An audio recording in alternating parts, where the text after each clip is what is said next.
Hello friend, আজ আমরা বৈদিক সভ্যতা থেকে 50টি এমসিকিউ পড়ব। তাহলে চলো শুরু করা যাক। ঋগ্বেদের উপবেদের নাম কি? ঋগ্বেদের উপবেদ হলো আয়ুর্বেদ।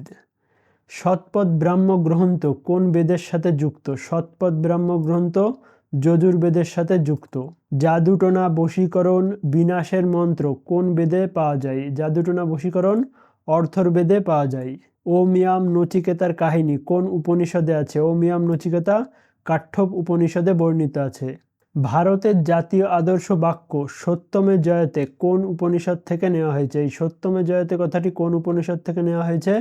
মুন্ডক উপনিষদ থেকে নেওয়া হয়েছে।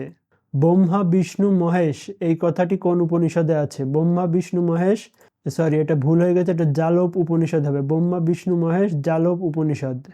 মুঘল সম্রাট আকবরের সময় কোন উপনিষদটি রচিত হয়েছে? আকবরের সময় কোন উপনিষদ রচনা করা হয়েছিল? উপনিষদ আকবরের সময় রচনা করা হয়েছিল। রামায়ণের মূল রচয়িতা কে? রামায়ণ কে রচনা করেছিলেন? বাল্মীকি। কার রাজত্বকালে বাদুইনি রামায়ণকে ফার্সি ভাষায় অনুবাদ করেছিল? বাদুইনি রামায়ণকে ফার্সি ভাষায় অনুবাদ করেছিল। তখন কার রাজত্বকাল ছিল? আকবরের রাজত্বকাল ছিল। মহাভারতের রচয়িতা কে? মহাভারতের রচয়িতা হলেন বেদব্যাস।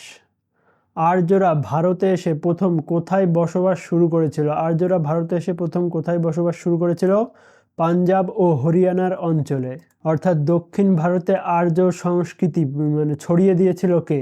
দক্ষিণ ভারতে আর্য সংস্কৃতি ছড়িয়ে দিয়েছিল আগস্ত্য ঋষি। আর উত্তর ভারতে আর্য সংস্কৃতি ছড়িয়ে দিয়েছিল কে? গৌতম রাহু গড় হবে, গৌতম রাহু গড়। প্রাচীনকালে চিনাব নদীর নাম কি ছিল? প্রাচীনকালে চিনাব নদীর কি নাম ছিল? আকসিনি, আকসিনি চিনাব। গুপ্ত যুগে কে বেদগুলি সংকলন করেছিল? অর্থাৎ গুপ্ত যুগে কে বেদগুলিকে এক জায়গায় নিয়ে এসেছিল, নিয়ে এসে একটা বই বানিয়ে দিয়েছিল? সেটা কি, সেই কাজটা কে করেছিল? কৃষ্ণ দ্বৈপায়ন বা বেদব্যাস। বৈদিক সাহিত্যের কোন অংশকে অপুরুষেয় বলা হয়? বৈদিক সাহিত্যের কোন অংশকে অপুরুষেয় বলা হয়? বেদকে। বৈদিক যুগে গণ্ডক নদীর নাম কি ছিল? বৈদিক যুগে গণ্ডক নদীর নাম ছিল সাদানীরা। বৈদিক যুগে বনের দেবতা হিসেবে কাকে পুজো করা হতো? বনের দেবতা হিসেবে সোম দেবতাকে পুজো করা হতো। সোম দেবতা ছিল বনের দেবতা। সাংখ্য দর্শনের প্রবক্তাকে? সাংখ্য দর্শন কে লিখেছেন? কপিল দেব লিখেছেন। বৈদিক যুগে ঋগ্বেদের মন্ত্র পাঠকারী পুরোহিতদের কি বলা হতো? যারা এই ঋগ্বেদের মন্ত্র পাঠ করতো তাদের কি বলতো? হোতা বলা হতো। সামবেদের মন্ত্র পাঠকারী পুরোহিতদের কি বলা হতো? উদ্গাতা বলা হতো। যজুর্বেদের সাথে সংশ্লিষ্ট পুরোহিতদের, অর্থাৎ যজুর্বেদের যারা মন্ত্র পাঠ করত তাদের কি বলা হতো? অধ্রু বলা হতো। বিখ্যাত যোগ দর্শনের প্রবক্তাকে? কে রচনা করেছিলেন যোগ দর্শন? পতঞ্জলি।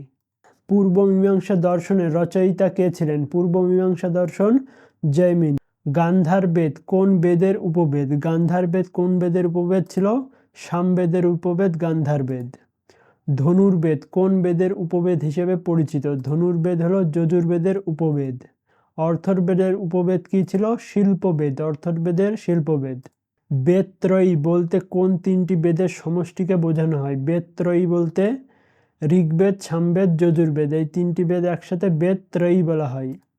ঋগ্বেদে মোট কতগুলি মণ্ডল রয়েছে? ঋগ্বেদে মোট 10টি মণ্ডল রয়েছে। ঋগ্বেদে কতগুলি শ্লোক আছে? ঋগ্বেদে কতগুলি শ্লোক আছে? 1580টি শ্লোক আছে। গায়ত্রী মন্ত্র ঋগ্বেদের কোন দেবতার উদ্দেশ্যে রচিত? গায়ত্রী মন্ত্র লেখা আছে ঋগ্বেদে, সেটা কোন দেবতার জন্য লেখা আছে? সূর্য দেবতার জন্য লেখা আছে।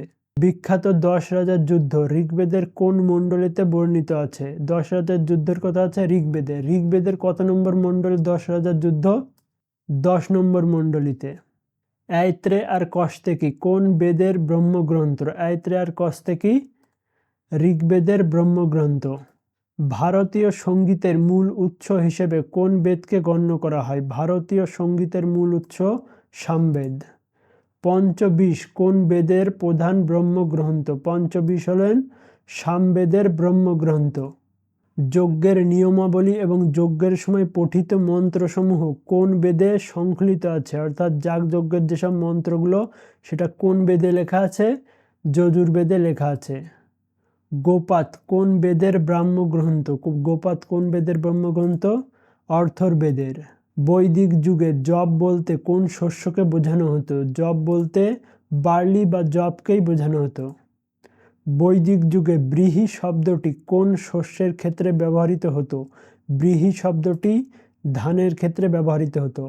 ব্যাকরণ শাস্ত্রের বিখ্যাত গ্রন্থ অষ্টাধ্যায়ী কার রচনা? অষ্টাধ্যায়ী কার লেখা? পাণিনির লেখা।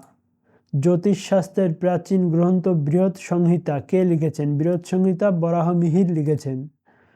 লোমশ ঋষি কয়টি পুরাণ রচনা করেছিলেন? লোমশ ঋষি কয়টি পুরাণ রচনা করেছিলেন? 18টি। পুরাণকে কোন বেদের মর্যাদা দেওয়া হয়েছে? পুরাণকে কি বলা হতো? পঞ্চম বেদ বলা হতো। মৌর্য রাজবংশের ইতিহাস সম্পর্কে জানা যায় কোন পুরাণ থেকে? মৌর্য বংশের কথা জানা যায় বিষ্ণু পুরাণ থেকে। সাতবাহন রাজবংশের কথা জানা যায় মৎস্য পুরাণ থেকে। গুপ্ত রাজবংশের কথা জানা যায় বায়ু পুরাণ থেকে। তিনটে পুরাণ ফেমাস হলো কি? বিষ্ণু পুরাণে গুপ্ত বংশ, মৎস্য পুরাণে সাতবাহন, বায়ু পুরাণে গুপ্ত বংশ। ঠিক আছে। উপনিষদ শব্দের অর্থ কি বা এটি কোথায় বসে পাঠ করা হতো? উপনিষদ শব্দের অর্থ কি এবং কোথায় পাঠ করা হতো? গুরুর কাছে বসে জ্ঞান লাভ করাকেই উপনিষদ বলা হয়। গুরুর কাছে বসে জ্ঞান লাভ করা।